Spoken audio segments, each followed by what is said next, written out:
বাংলাদেশে হিন্দু ধর্মের অত্যাচার হচ্ছে সরকার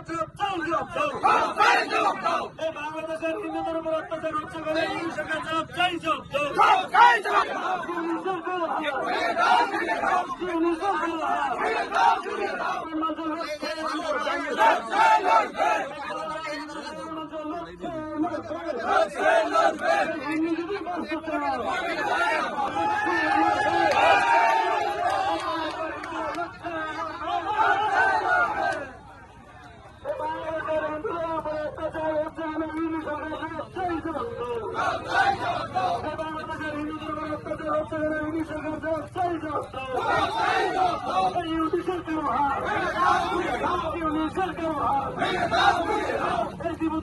আপনারা সবাই জানেন নির্মম অত্যাচার।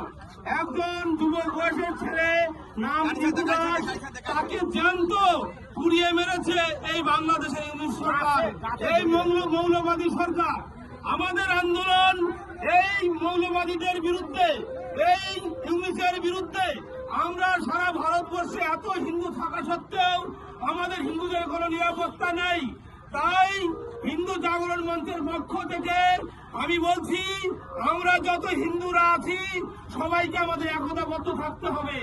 আমরা যদি একতাবদ্ধ থাকতে না পারি, আমরা যদি সংগঠিত থাকতে না পারি, আমাদের ভবিষ্যৎ কিন্তু অন্ধকার।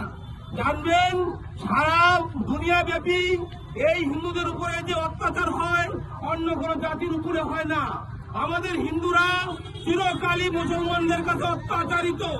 এই মৌলবাদীরা, এদের কোনো মায়া দয়া কিচ্ছু নেই।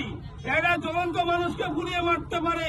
তাই সনাতন জাগরণ মঞ্চের পক্ষ থেকে বলছি, আমরা সনাতনীরা, আমরা হিন্দুরা ভাই ভাই, আমরা সবাই একই সাথে কাঁধে কাঁধ মিলিয়ে থাকবো।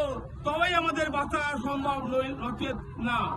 ভারত মাতা কি, ভারত মাতা কি, ভারত মাতা কি। দাদা, এটা কিসের জন্য করা? এটা হচ্ছে আমাদের হিন্দুদের উপরে যে নির্মম অত্যাচার হচ্ছে। বাংলাদেশে যে দীপু দাসকে পুড়ে নির্মমভাবে হত্যা করলো ইউনিট সরকার, তার তীব্র প্রতিবাদ জানিয়ে আমরা হিন্দু জাগরণ মঞ্চ থেকে, ফজলাবাদ থেকে তার প্রতিবাদ জানালাম।